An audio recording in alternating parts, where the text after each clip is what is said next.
నమస్తే. తెలంగాణ రాష్ట్రం ఏర్పడిన తర్వాత తెలంగాణలో ఉన్న గ్రామాల రూపురేఖలు మారుతూ ఉన్న స్థితి ఉన్నది. అది తాగునీటి నుంచి మొదలుకుంటే కరెంటు, ఇతర మౌలిక సదుపాయాల కల్పన వరకు చాలా మార్పులొచ్చినాయి. ఈ మార్పులు కొనసాగుతున్నాయా? ఆ మార్పుల నేపథ్యం ఏమిటి? సర్పంచులు, ప్రజలు, ఆ గ్రామాలకొచ్చే నిధులు, ప్రధానంగా తెలంగాణలో బీసీ సమూహం ఎక్కువున్నది. వారి జీవన స్థితిగతులు, గ్రామం కేంద్రంగా జరుగుతున్న మార్పులు ఏమిటి? వీటి గురించి మనం మాట్లాడదాం. మన దగ్గర తెలంగాణ రాష్ట్ర సర్పంచుల సంఘాల కోఆర్డినేషన్ లేదా ఐక్య వేదిక వ్యవస్థాపక అధ్యక్షులు కృష్ణ గారు మన దగ్గర వారితో మాట్లాడదాం. కృష్ణ గారు నమస్కారం. నమస్కారం. మీకు బహుశా తెలంగాణలో ఉన్న దాదాపు అన్ని గ్రామాల స్థితిగతులు మీకు తెలుసు, ఎందుకంటే రాష్ట్ర స్థాయి నాయకులు సర్పంచులు ఉన్నారు.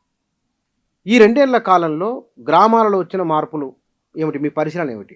మనం ఒకసారి ఈ 2 సంవత్సరాలు అంటున్నారు కనుక ఈ 2 సంవత్సరాలను మనం ఒకసారి పరిశీలించినట్లయితే, ముందుగా ఈ 2 ఏళ్లలో మనకు లోకల్ ప్రభుత్వాలకు ఎన్నికలు నిర్వహించలేదు. కాంగ్రెస్ ప్రభుత్వం వచ్చిన తర్వాత ఈ 2 ఏళ్ళు అసలు లోకల్ ప్రభుత్వాలు, లోకల్ బాడీ, జనరల్గా మనం ఏమంటారు, లోకల్ బాడీని స్థానిక సంస్థలు అంటారు, కానీ ఇవి కూడా లోకల్గా గవర్నమెంట్లు. ఇవి సర్పంచులు కానీ, ఎంపీటీసీలు, జడ్పీటీసీలు కానీ, మున్సిపల్ కానీ, ఈ వ్యవస్థలన్నీ కూడా ప్రభుత్వాలు, లోకల్ ప్రభుత్వాలు. ప్యారలల్గా రాష్ట్ర ప్రభుత్వం ఎట్లనో కింద గ్రామ స్థాయిలో ఇవి కూడా ప్రభుత్వమే. గ్రామ పంచాయతీ అనేది గ్రామ స్థాయిలో ప్రభుత్వం, గ్రామ సచివాలయం అంటాం గ్రామ పంచాయతీని. ఇక్కడ మనం ఒకసారి మీరు అడిగిన ప్రశ్నకు, ఈ 2 ఏళ్లలో ఇక్కడ పరిపాలన విభాగమే లేదు, ఎన్నికలే లేవు. జరిగినటువంటి అభివృద్ధి ఎలక్షన్స్ అయినాయి కదా, 2 సంవత్సరాల తర్వాత ఎన్నికలు నిర్వహించడం జరిగింది. ముఖ్యమంత్రి గారు కాంగ్రెస్ ప్రభుత్వం వచ్చినాక రేవంత్ రెడ్డి గారి నాయకత్వంలో 2 సంవత్సరాలు సమయం ఖాళీ తర్వాత ఇప్పుడు ప్రస్తుతం ఎన్నికలు నిర్వహించడం జరిగింది. ఈ 2 సంవత్సరాల్లో అభివృద్ధి మాటకు వస్తే శూన్యమే. ఎందుకంటే నీకు 15th ఫైనాన్స్ నిధులు రాలేదు. జనరల్గా గ్రామ పంచాయతీలకి, గ్రామాలకి మనం అవునన్నా కాదన్నా కేంద్ర ప్రభుత్వం నిధులే వస్తాయి, ముందైనా ఇప్పుడైనా. అటువంటిది ఎన్నికలు, కేంద్ర ప్రభుత్వం నిధులు ఎప్పుడు వస్తాయి? ఎన్నికలు జరిగి ఆ బాడీ ఫుల్ఫిల్ అయితేనే మనకు నిధులు వస్తాయి. మరి అటువంటి తరుణంలో ఈ 2 ఏళ్ళు ప్రభుత్వం ఎన్నికలు నిర్వహించలేదు. అటు కేంద్రం తరపున రావాల్సిన బడ్జెట్ రాలేదు, ఇటు రాష్ట్ర ప్రభుత్వం ఎంతసేపు మా దగ్గర డబ్బులు లేవు అని ప్రచారం చేస్తూనే పోయింది తప్ప గ్రామాలను పట్టించుకున్నటువంటి పరిస్థితి లేదు. ఇలా గ్రామాలు అభివృద్ధి పరంగా ఈ 2 ఏళ్లలో చాలా విపరీతమైన వెనుకపోవడం జరిగింది. కానీ ఇక్కడ డబ్బులు లేవని చెప్తున్న గవర్నమెంట్, ముఖ్యమంత్రి పదే పదే అంటున్నారు కదా, అది ప్రజలు సానుకూలంగా స్వీకరిస్తున్నారా?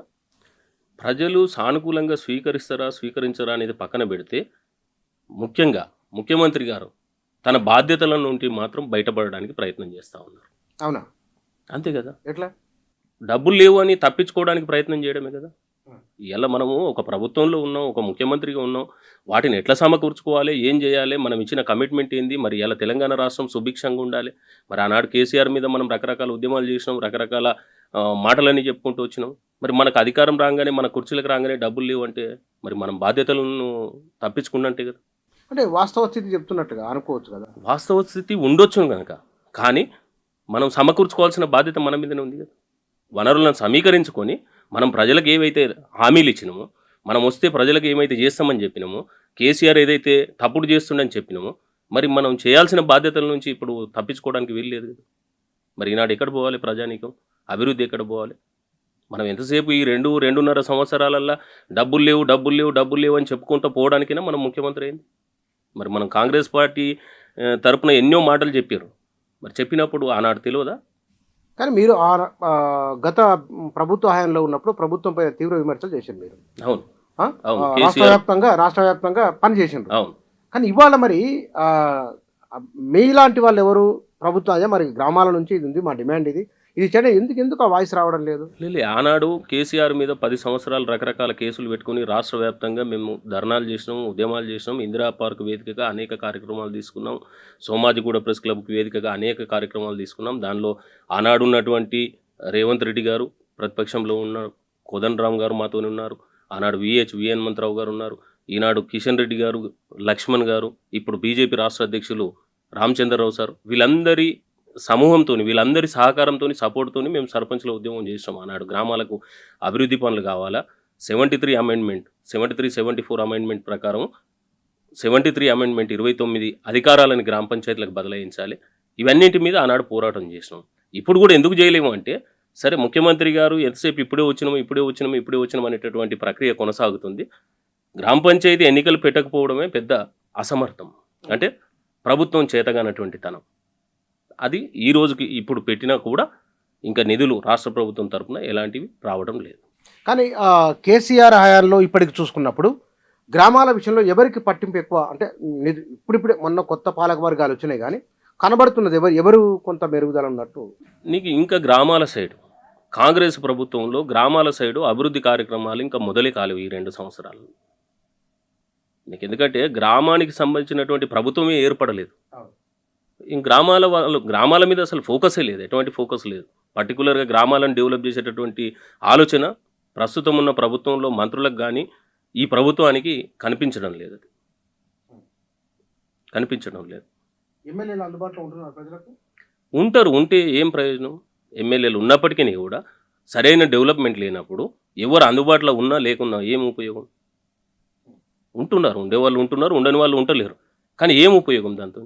అభివృద్ధి జరగాలి కదా. అంటే పోయినసారి కొంత మెరుగమా రాలేకనా?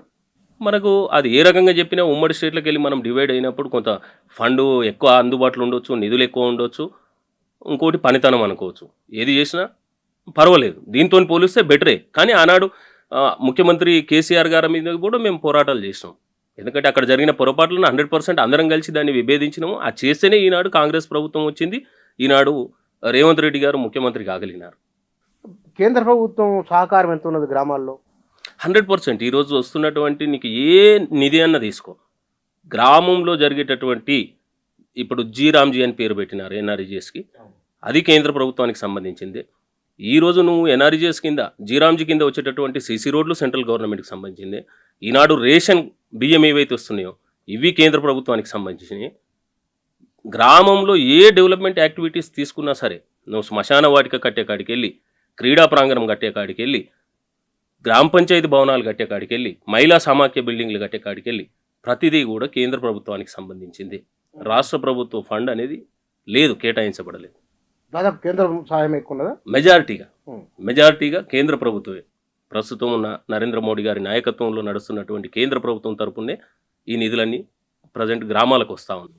కానీ మనం ఒక మాట గ్రామం కేంద్రంగానే తీసుకున్నప్పుడు తెలంగాణలో బీసీ పాపులేషన్ ఎక్కువ. తెలంగాణ బీసీ పాపులేషన్ ఎక్కువ అనుకున్నప్పుడు గ్రామాలలో పాలక వర్గాల్లో కానీ లేదా వారి జీవన విధానంలో కానీ వచ్చిన మార్పులు ఏమన్నా మీరు గమనించింది ఏమిటి గడిచిన 10-12 ఏళ్ల కాలంలో? గతంతో పోలిస్తే విపరీతమైన మార్పులు వచ్చినాయి. మనం అవునన్నా కాదన్నా బీసీలలో చాలా మార్పులు వచ్చినాయి. పొలిటికల్ అవేర్నెస్ వచ్చింది, వ్యాపార ఆలోచనలు వచ్చినాయి, చదువు ఎడ్యుకేషన్ బలపడింది. ఈరోజు బీసీల విషయానికి వస్తే బీసీలు అడుగులు అభివృద్ధి వైపు పడతా ఉన్నాయి. అవి రకరకాల ఉద్యమాల ప్రభావం అయి ఉండొచ్చు, లేదా రాజకీయ కాంక్ష అయి ఉండొచ్చు, లేదా ఎడ్యుకేషన్ పెరగడం కావచ్చు. ఏ రకంగా తీసుకున్నా బీసీలు ఈనాడు గతంతో పోలిస్తే చాలా మెరుగుదల ఉంది 100%. కానీ ఈసారి మీరు అడుగుతున్నదో 42% అంటున్నారు. కానీ అక్కడనేమో ఈసారి 80% పైబడి సర్పంచులు ఉన్నారు. మున్సిపాలిటీలో 80% పైబడి ఉన్నారు కదా. మరి మీ డిమాండ్ చిన్నగా అయితలేదు? డిమాండు ఇది ప్రజలు కోరినప్పుడు రకరకాల ఉద్యమాల ద్వారా ప్రజల యొక్క ఆకాంక్షను ఆనాడు కాంగ్రెస్ ప్రభుత్వం తన మేనిఫెస్టోలో పెట్టి 42% రిజర్వేషన్ ఇస్తాము అని చెప్పేసి చెప్పింది. 42% రిజర్వేషన్ ఇవ్వడం అంటే 80% ఎన్నికైనటువంటి వ్యక్తులు 42%కు రావడం కాదు. 42% నువ్వు లీగల్గా రిజర్వేషన్ ఇచ్చినట్లయితే అది 80% పోవచ్చు, 90% పోవచ్చు. ఎందుకంటే దాదాపుగా 56% అని చెప్తున్నటువంటి బీసీ జనాభా, ఇంకా నేను అనుకుంటా ఇంకా దాన్ని సరళంగా చూస్తే ఇంకా 1-2% ముందే ఉంటుంది కానీ కింద ఉండదు. దాదాపుగా 60% వరకు రీచ్ అయ్యేటటువంటి పరిస్థితి జనాభా. మరి ఇది అవేర్నెస్ వచ్చినప్పుడు ఆటోమేటిక్ అధికారంలోకి వస్తారు కదా, గెలుస్తారు కదా. కానీ ప్రభుత్వం తరపున మనం రిజర్వేషన్లు అనేది ఎందుకు వచ్చింది? అంబేద్కర్ గారు ఎందుకు తెచ్చినారు? ఒక ఉరకగలిగినోడికి, ఒక ఫిజికల్ హ్యాండిక్యాప్డ్ ఉన్నోనికి ఒక కర్ర సపోర్ట్ లాగా రిజర్వేషన్ ఒక సపోర్ట్ అన్నారు. మరి ఈనాడు అది ఎందుకు అవసరం అంటే ఇవాళ బీసీల దగ్గర నీకు జాయిజాతులు ఏం పెద్దగా లేవు, ఇవాళ హయ్యర్ ఎడ్యుకేటెడ్స్ ఎవరు లేరు. ఇప్పుడు మొదలైంది అది. అది రావడానికి ఇంకా కొత్త తరం అది రావడానికి ఇంకా 10-15 సంవత్సరాలు పట్టడానికి అవకాశం ఉంది. కనుకనే ఇవాళ రిజర్వేషన్ల మీద చర్చ జరుగుతుంది. అది కూడా కాంగ్రెస్ పార్టీ తన మేనిఫెస్టోలో పెట్టింది. 42% రిజర్వేషన్ ఇచ్చి 42% షేర్ను బీసీలను ప్రజాప్రతినిధులుగా ఈ రాష్ట్రంలో మేము తీర్చిదిద్దుతామని చెప్పి ముఖ్యమంత్రి గారు అంటే ఆనాడు పీసీసీ ప్రెసిడెంట్గా ఉండి చెప్పినటువంటి సందర్భం. మరి దాన్ని ఇవాళ ఇంప్లిమెంటేషన్ చేయాల్సిన అవసరం వారి మీదనే ఉంది. ఎందుకంటే వారు ఇవాళ ముఖ్యమంత్రి కుర్చీలో ఉన్నారు. ఆనాడు పీసీసీ కుర్చీలో ఉండి మరి బీసీల కోసం ఇంత గొప్ప ఆలోచన చేసినటువంటి వ్యక్తి మరి ఈనాడు సీఎం కుర్చీలో కూర్చున్నప్పుడు దాన్ని ఇంప్లిమెంటేషన్ కానీ చేయాల్సిన కాంగ్రెస్ బాధ్యత వాళ్ళు అంటున్నారు బీసీల కోసం చేస్తున్నది రేవంత్ రెడ్డి, ఇంతకుముందుకు ఎవరు చేయలేదని. చేస్తే 42% రిజర్వేషన్లు ఇంప్లిమెంటేషన్ కావాలి కదా. ఈనాడు 42% రిజర్వేషన్ల ఎజెండా తెస్తుంది, రోడ్డు మీద ధర్నా చేయబడుతుంది, ఇందిరా పార్క్ కాడ చేయబడుతుంది, ఢిల్లీలో చేయబడుతుంది. ఎవరైనా ప్రభుత్వం రోడ్డు మీద వచ్చి అరుస్తుందా? తాను చేయాల్సిన పని తాను చేయకుండా రోడ్డు పైన వచ్చి అరుపులు కేకలు ఈ రకమైన విధానం ఎక్కడన్నా ఉందా? ఇది చాలా విచిత్రమైనటువంటి వింత పోకడ. ఇది ఇప్పటిదాకా ఈ భూమి మీద జరిగినటువంటి పోకడ. ఎందుకంటే రూలర్ నువ్వు, ముఖ్యమంత్రి గారు, మీరు ప్రభుత్వం మీది, మీరు ఇంప్లిమెంటేషన్ చేయాల్సింది పోయి ఎవరి మీద గగ్గోలు పెడుతున్నారు ఈరోజు? మరి ఎవరు చేయాలి? అదంతా డ్రామా, ట్రాష్, ఒక రకంగా నాటకం అంటాం దాన్ని. ఎవరిది నాటకం? 100% గవర్నమెంట్ది, కాంగ్రెస్ ప్రభుత్వాన్ని, ఆ. ఈరోజు ముఖ్యమంత్రి గారిది. ఎందుకు ఎందుకు నువ్వు ఇంప్లిమెంటేషన్ చేయాల్సింది పోయి నువ్వెట్లా రోడ్ల మీద వస్తావు? నువ్వు కోర్టుకు ఎందుకు పోతావు? నువ్వెందుకు ఢిల్లీలో జంతర్ మంతర్ ధర్నా చేయాల్సావు? నువ్వెందుకు ఇందిరా పార్క్ కాడ ధర్నా అంటే చేయాలి? కేంద్ర ప్రభుత్వం విధాన నిర్ణయం తీసుకోవాలని. విధాన నిర్ణయం తీసుకోవాలన్నప్పుడు నీకు ఆ పాలసీ తెలుసు కదా. మరి ఆనాడు ఒట్టిగానే ఓట్లు వేయించుకోకంటే ముందు ఒట్టిగానే చెప్తేమా? మరి విధానపరమైన నిర్ణయాలు తెలుసు, చట్టాలు తెలుసు, లీగాలిటీ తెలుసు, అన్నీ తెలిసినప్పుడు మరి మనం ఎట్లా ఎవరిని మోసం చేద్దామనేది మన ఆలోచన. ఇలా బీసీలను అంత ఈజీగా మోసం చేయడానికి కంకణం కట్టుకున్నారా? ఎక్కడుంది చిత్తశుద్ధి? ఈనాడు అనుకుంటా బీసీ రిజర్వేషన్లు 42% అని పేరు చెప్పి ఇలా గ్రామ పంచాయతీ ఎలక్షన్ అయిపోయింది, మున్సిపల్ ఎలక్షన్ అయిపోయింది, రేపు ఎంపీటీసీ జడ్పీటీసీ కూడా కాబోతుంది. మరి ఎక్కడ మన చిత్తశుద్ధి ఎక్కడ ఉన్నది? మరి ఉండాలి కదా. మరి ఎట్లా? రేపు పొద్దున దేశవ్యాప్తంగా రాహుల్ గాంధీ ప్రైమ్ మినిస్టర్ అయితే ఇంకా రిజర్వేషన్లు తెస్తామని రాహుల్ గాంధీ సాక్షిగా మాట్లాడారు. మరి ఎట్లా ప్రైమ్ మినిస్టర్ అవుతాడు? ఇలా ఉన్న స్టేట్లోనే అధికారంలో ఉన్న కానీ 42% రిజర్వేషన్ ఇవ్వలేనప్పుడు రేపు రాహుల్ గాంధీ కొరకు ఆయన ఎట్లా విశ్వసించి రేపు పొద్దుగల ఆయన ఎట్లా ప్రైమ్ మినిస్టర్ అవుతాడు? కానీ ఇక్కడ బీసీల విషయమే తీసుకుందాం. అదే బీసీలు కాంగ్రెస్లో ఉన్నారు, పీసీ అధ్యక్షులే బీసీ కదా. కాంగ్రెస్ పార్టీ ఉన్నది, బీసీల అవకాశాలు మునుపటి కంటే ఎక్కువ వాళ్ళు పదే చెప్తున్నారు, ముఖ్యమంత్రి సపోర్ట్ చేస్తున్నారు కూడా వాళ్ళే కదా.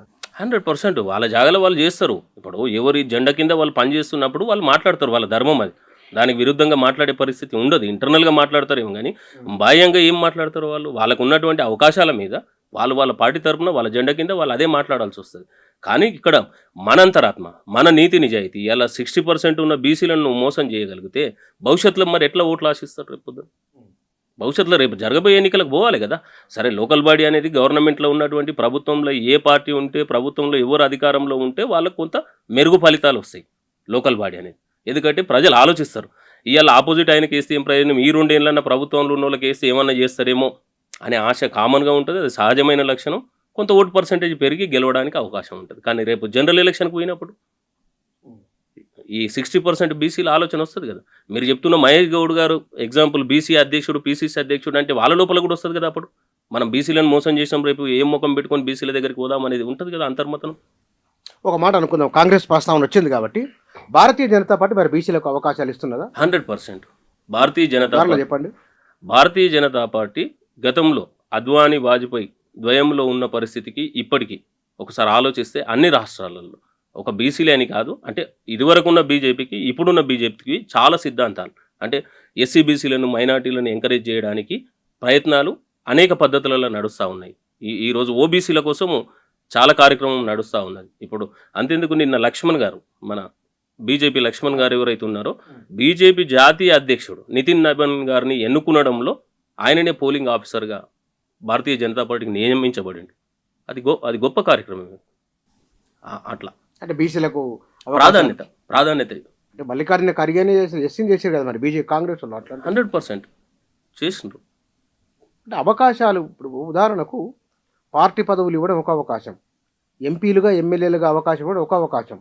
ఈ రెండు తీసుకున్నప్పుడు కాంగ్రెస్ మెరుగుదల ఉన్నదా, బీజేపీ ఉన్నదా? మీరు చెప్తున్న బీసీల వర్షన్కి వస్తే భారతీయ జనతా పార్టీ బీసీలకు ఎక్కువ ప్రాధాన్యత ఇస్తుంది కాంగ్రెస్ కంటే కూడా మొత్తం దేశవ్యాప్తంగా.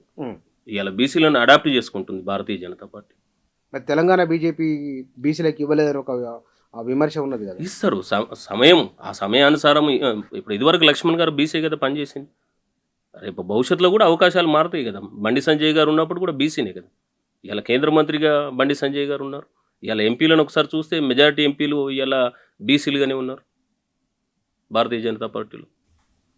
గ్రామీణ ప్రాంతాలలో బీసీలు, ఉదాహరణకు గొర్రెల మేకల పెంపకందారులు ఒక సామాజిక వర్గం, ముదిరాజ్ సామాజిక వర్గం ఒకటి. ఇట్లా చాలా కమ్యూనిటీస్ ఉన్నాయి కదా, వాళ్ళ మధ్య ఒక ఏకీభావం ఏకాభిప్రాయం కనబడుతున్నదా గ్రామాల్లో? ఉంటే ఎట్లా ఉన్నది? ఏకాభిప్రాయం అంటే ఇది భారతదేశం మనం అవునన్నా కాదన్నా కులాల సమూహం. ఒక్కొక్క కులానికి ఒక్కొక్క జాడ్యం ఉంటుంది, అంటే ఒక్కొక్క పద్ధతి ఉంటుంది.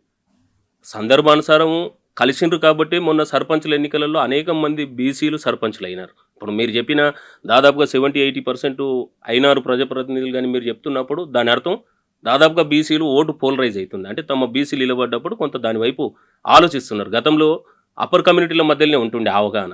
అవతలున్న యువతలున్న లోకల్ బాడీలలో మనోడు నిలబడ్డాడు అంటే యువతలున్న సమ్ రెడ్డి అయినో అప్పర్ కమ్యూనిటీ బ్రాహ్మణో వెల్మనో XYZ మనం మాట్లాడుకునే కమ్యూనిటీలు అవతల పార్టీలు ఉన్నా కూడా సహకారం చేసుకునేటి ఇంటర్నల్. ఇప్పుడు అది బీసీలకు వచ్చేసింది.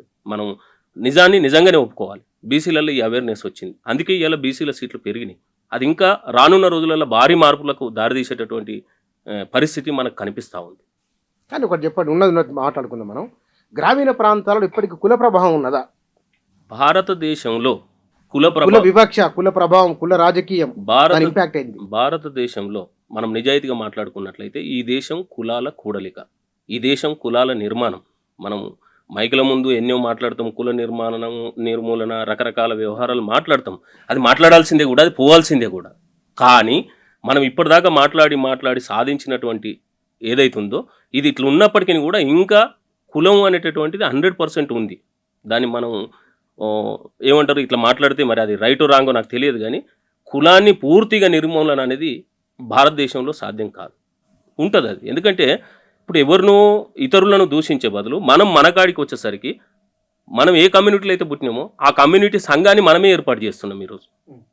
ఇప్పుడు సపోజ్ నేను ఒక కుర్మ, ఒక ధన్గర్, నేను నా కమ్యూనిటీ సంఘం బాగుండాలని నేను కోరుకుంటున్నా అన్నప్పుడు కులాన్ని బాగుండాలని కోరుకుంటున్నా కదా.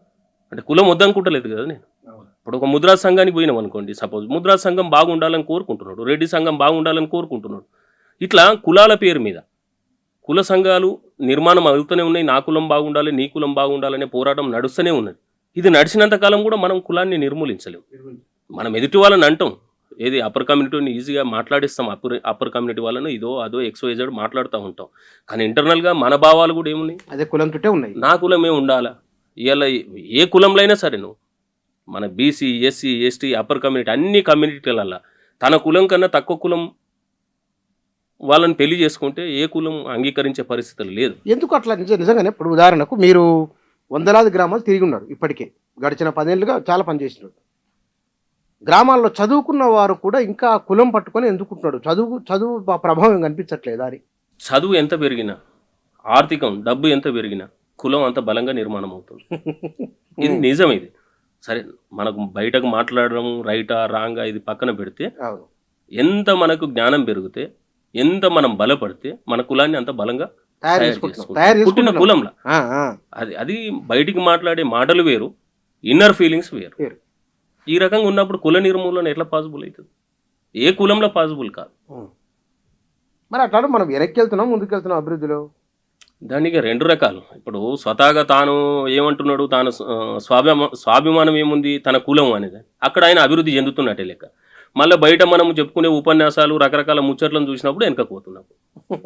బాగుంది మార్పు అట్లా. కానీ మీరు వేరే రాష్ట్రాలు తిరిగింది కదా గ్రామం ఉన్నప్పుడు, అక్కడి గ్రామాలకు తెలంగాణ గ్రామాలకు ఉన్న కొన్ని తేడాలు చెప్పండి. ఒక 5-10. నీకు కర్ణాటక, మహారాష్ట్ర, నేను 2 స్టేట్లు తిరిగి వచ్చిన గ్రామాలు. ఎందుకు అప్పుడు గ్రామ పంచాయతీల కోసం అని తిరిగినాం.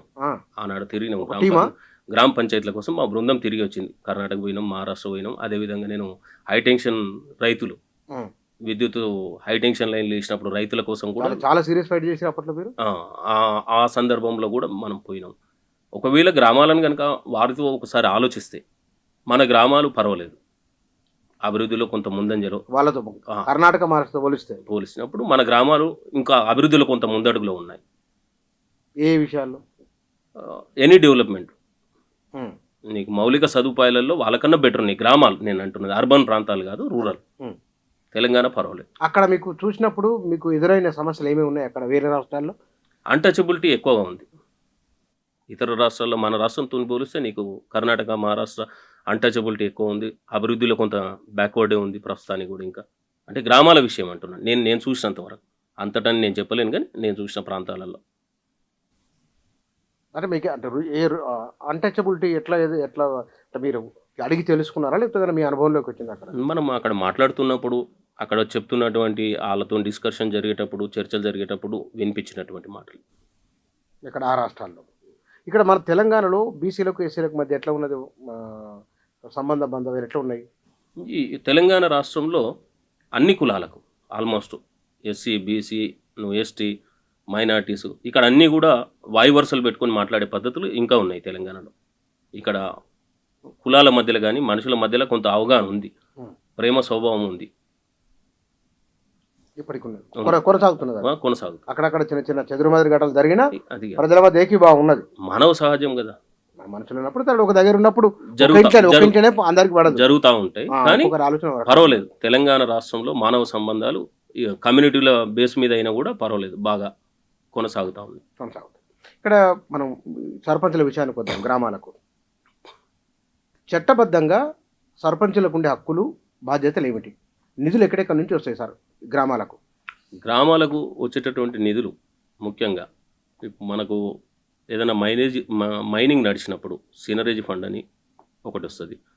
మనకు అక్కడ ఏదైనా రిజిస్ట్రేషన్ స్టాంపు డ్యూటీ అంటే ల్యాండ్స్ రిజిస్ట్రేషన్ అవి ఉన్నప్పుడు వాటి ఒకటి వస్తాయి.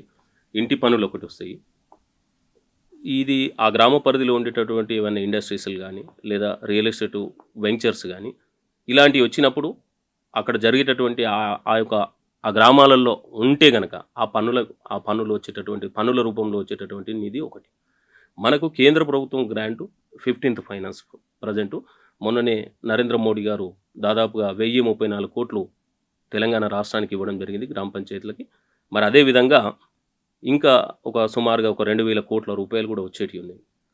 రాష్ట్ర ప్రభుత్వం ఇచ్చేది కేవలం గ్రామ పంచాయతీలో పనిచేసేటటువంటి ఎంప్లాయీస్ ఎవరైతే ఉంటారో, మురికి కాలువలు శుభ్రం చేసేవాళ్ళు కానీ ఇతరత్ర వాళ్ళకి ఇచ్చేటటువంటి జీతాలకు మాత్రమే ఈ రాష్ట్ర ప్రభుత్వం ఇచ్చేటటువంటి ఫండింగ్ సరిపోతుంది.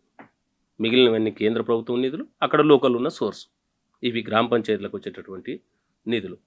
అధికారాల విషయానికి వచ్చినట్లయితే గత 10 సంవత్సరాల కంటే ముందు 12 సంవత్సరాల కన్నా ముందు ఉమ్మడి ఆంధ్రప్రదేశ్లో గ్రామ పంచాయతీలకు కొంత విలువ ఉండే, అధికారాలు ఉండే. కేసీఆర్ వచ్చిన తర్వాత కొంత అది డిస్టర్బ్ అయింది. అది కొన్ని అధికారాలు తగ్గించబడ్డావు. ఆనాడు మేమందరం కూడా ఉద్యమం చేసినాం కేసీఆర్ ప్రభుత్వం. ఎందుకు తగ్గించబడ్డాయి? అప్పుడున్న ఏమిటి? కేసీఆర్ చేసిన నష్టం ఏమిటి?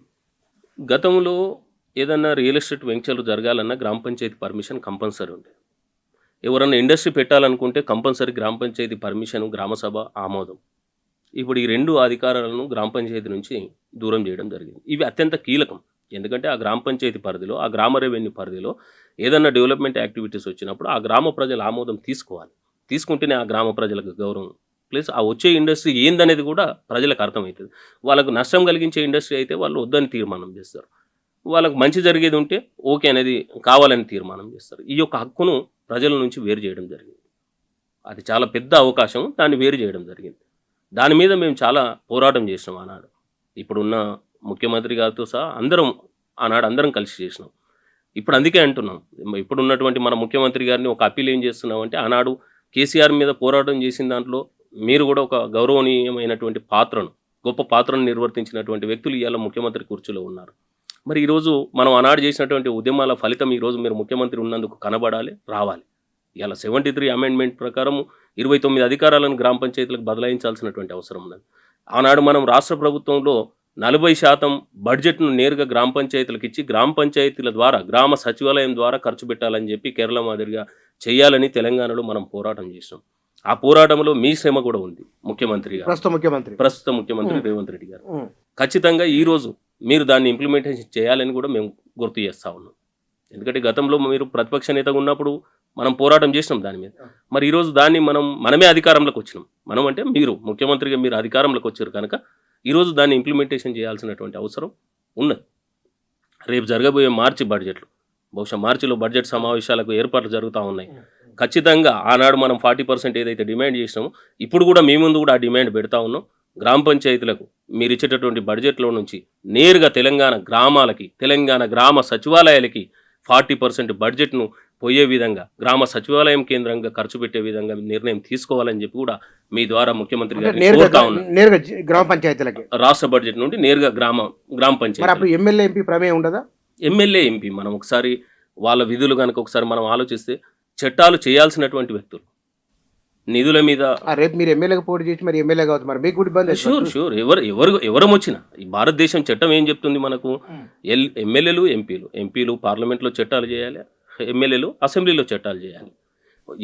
ఎవరి విధులు వాళ్ళు నిర్వర్తించాలి. అది రేపు నేనైనా మీరైనా ఇంకోరైనా. కనుక ఈరోజు రాష్ట్ర ప్రభుత్వాన్ని ఎందుకు చెప్తున్నాం 40% గ్రామ పంచాయతీలకు పోవాలని?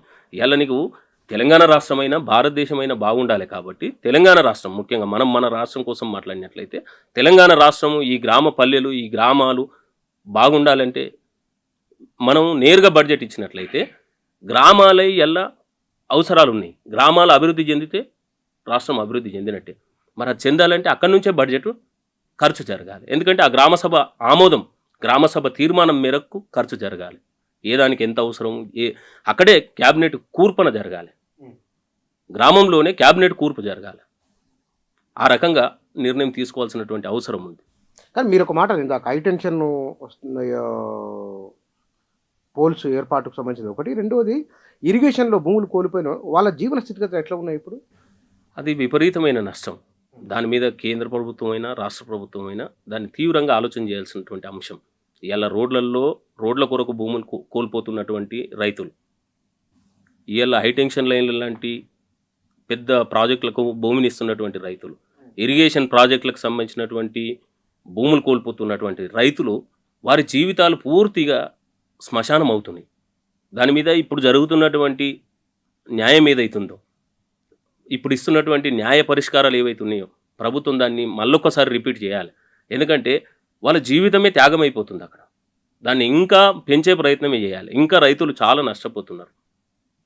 ఎవరికి సరైన న్యాయం లభించడం లేదు దాంట్లో. ఇలా ఇండస్ట్రీల పేరు మీద పెద్ద పెద్ద జోన్ల పేరు మీద ఇలా భూములు గుంజుకుంటా ఉంది. ఉదాహరణకు జైరాబాద్ నీమ్స్ అని కేటాయించబడింది. నీమ్స్ పెద్ద ఇండస్ట్రియల్ జోన్ రాబోతుంది. ఎన్ని ఎకరాలు? దాదాపుగా 13,000 ఎకరాలు. 13,000 ఎకరాలు రైతుల నుంచి సేకరించబడుతుంది ఆ ల్యాండ్. ఇలా 13,000 ఎకరాలు తీసుకొని ఎవరికి ఇస్తున్నారు మీరు? గొప్ప గొప్ప ఇండస్ట్రియలిస్ట్ ఇస్తున్నారు. అంటే కంపెనీలు కలిగినటువంటి వాళ్ళకి ఇస్తున్నారు. కంపెనీలు కలిగిన వారంటే ఆల్రెడీ అభివృద్ధిలో ఉన్న వాళ్ళే కదా. మరి వాళ్ళకు నువ్వు ఇచ్చేటప్పుడు మనం 13,000 ఎకరాలు ఇక్కడ రైతుల పొట్టగొట్టి మనం గుంజుకుంటున్నప్పుడు ఆ రైతులకు నష్టపరిహారం ఏ స్థాయిలో ఇవ్వాలి? ఇవాళ జైరాబాద్ ఆ ఏరియాలో ఆ ప్రాంతంలో మనం పోయినట్లయితే 50 లక్షల నుంచి ₹1,00,00,000 ఎకర భూమి నడుస్తుంది ప్రైవేట్. ఇవాళ ప్రభుత్వం ఎంత ఇస్తుంది అంటే 12-13 లక్షలు ఇస్తుంది. మరి ₹1,00,00,000 భూమి ఎక్కడ, 13 లక్షల రూపాయలు ఎక్కడ? అంటే నువ్వు ఇండస్ట్రీలను తెచ్చి అక్కడున్న ఏమంటారు రైతులను నష్టపరుస్తున్నావా, లాభం చేస్తున్నావా? ఎవరి కొరకు నీ ఉపాధి? ఇప్పుడు ఆయన భూమి ఆయనకు 4 ఎకరాలు ఉంటే 4 కోట్ల భూమి, నువ్వు ఇచ్చేది ఎంత? 13 50 లక్షలు. 4 కోట్ల రూపాయలని నువ్వు 50 లక్షలకు కుదించినప్పుడు ఆయన అభివృద్ధి ఎట్లా సాధ్యమవుతుంది?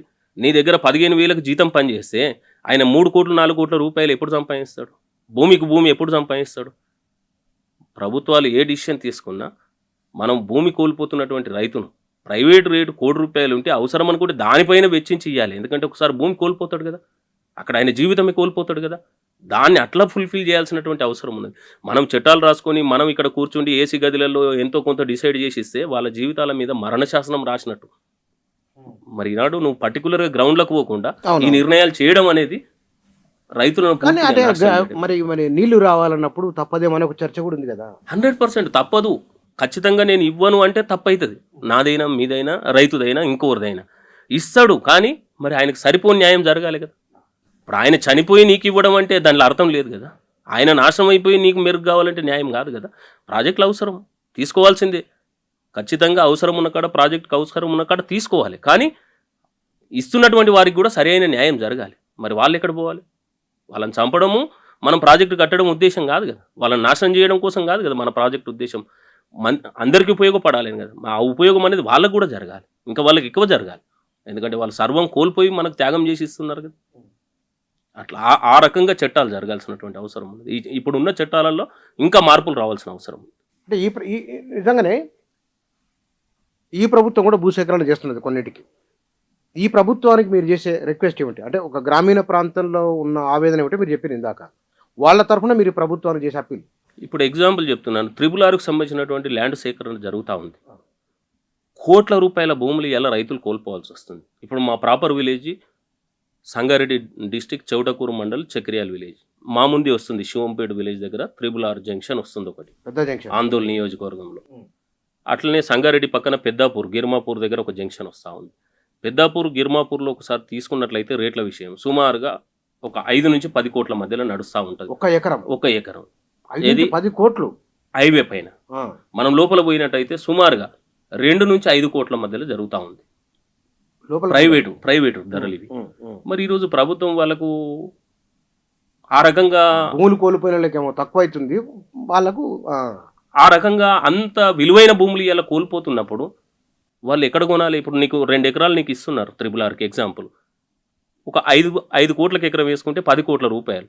మనం ఇచ్చేటటువంటి 50 లక్షలు 60 లక్షలు 10 కోట్లు ఎక్కడ, 50-60 లక్షలు ఎక్కడ సంపాదించుకోగలుగుతారు వాళ్ళు అన్నప్పుడు 6R కోసం వాళ్ళు త్యాగం అవుతున్నప్పుడు వాళ్ళ కోసం ప్రభుత్వం తరపున డబ్బులు ఇస్తే తప్పలేదు కదా. అక్కడ ఉన్నటువంటిదే మనం మార్కెట్ జెన్యూన్ చూసుకొని దగ్గరగా నన్ను ఇచ్చే ప్రయత్నం చేయాలి. ఇప్పుడు మనం ఇచ్చే నష్టపరిహారానికి వాళ్ళ విలువైన భూములకు భూమికి ఆకాశానికి ఉన్నంత తేడా ఉంది. నష్టపోతున్నదేమో వీళ్ళు చాలా తీవ్రంగా, బెనిఫిట్ వాళ్ళకి ఎక్కువ అవుతున్నదా వేరే వాళ్ళ సంగతి అట్లా వస్తే మనకు 6R అనేది ప్రజల సౌకర్యం కోసం ప్రభుత్వం ఆలోచిస్తుంది, అభివృద్ధి కోసం అని చెప్పి ఈ బాధితులను కూడా ఆదుకోవాల్సినటువంటి అవసరం ఉన్నది. ఇవాళ చట్టం దానికి అనుకూలంగా తయారు కావాల్సినటువంటి అవసరం ఉన్నది. ఎందుకంటే వాళ్ళు సర్వం కోల్పోయి రోడ్డు మీద పడుతున్నారు. మరి వారిని ఆదుకోకుండా నువ్వు డెవలప్మెంట్ అనుకుంటా వాళ్ళని చంపితే వచ్చే ప్రయోజనం ఏంటి? ఉపయోగం లేని పని కదా. ఇప్పుడు మనకు ఇదొక అంశం. రెండవది, ఇప్పుడున్న కొత్త గ్రామ పంచాయతీలకు సర్పంచులు ఉప సర్పంచ్ అయ్యారు కదా, వాళ్ళ తరఫున మీరు ప్రభుత్వానికి ఏమైనా చెప్పాలంటే ఏం చెప్తారు? షూర్, నేను అదే చెప్తున్నాను. రేపు జరగబోయే గ్రామ పంచాయతీ కోసం గ్రామ పంచాయతీలకి రేపు జరగబోయే మార్చి బడ్జెట్ సమావేశాలలో మనం గతంలో మాట్లాడుకున్న విధంగా ప్రస్తుత ముఖ్యమంత్రి గారు రేవంత్ రెడ్డి గారు ఆనాడు ప్రతిపక్షంలో ఉండి మా తరపున అందరి తరపున ఫైట్ చేసినటువంటి వ్యక్తి ఈనాడు ముఖ్యమంత్రి కుర్చీలో కూర్చున్నారు. కనుక వారిని ఒకటే అప్పీల్ చేస్తూ ఉన్నాం, గ్రామ పంచాయతీలకు 73 అమెండ్మెంట్ ప్రకారం 74 అమెండ్మెంట్ ప్రకారం మున్సిపల్కి 73 అమెండ్మెంట్ ప్రకారం గ్రామ పంచాయతీలకి అధికారాలను బదలాయించాల్సినటువంటి బాధ్యత ఈరోజు ముఖ్యమంత్రి గారు తీసుకోవాలి. ఆనాడు మనం మాట్లాడిన 40% బడ్జెట్ నేరుగా గ్రామ పంచాయతీలకు ఇచ్చి ఇవాళ గ్రామ పంచాయతీలని గ్రామాలను స్ట్రెంథెన్ చేసినట్లయితే మీకు కూడా గొప్ప పేరు వస్తుంది.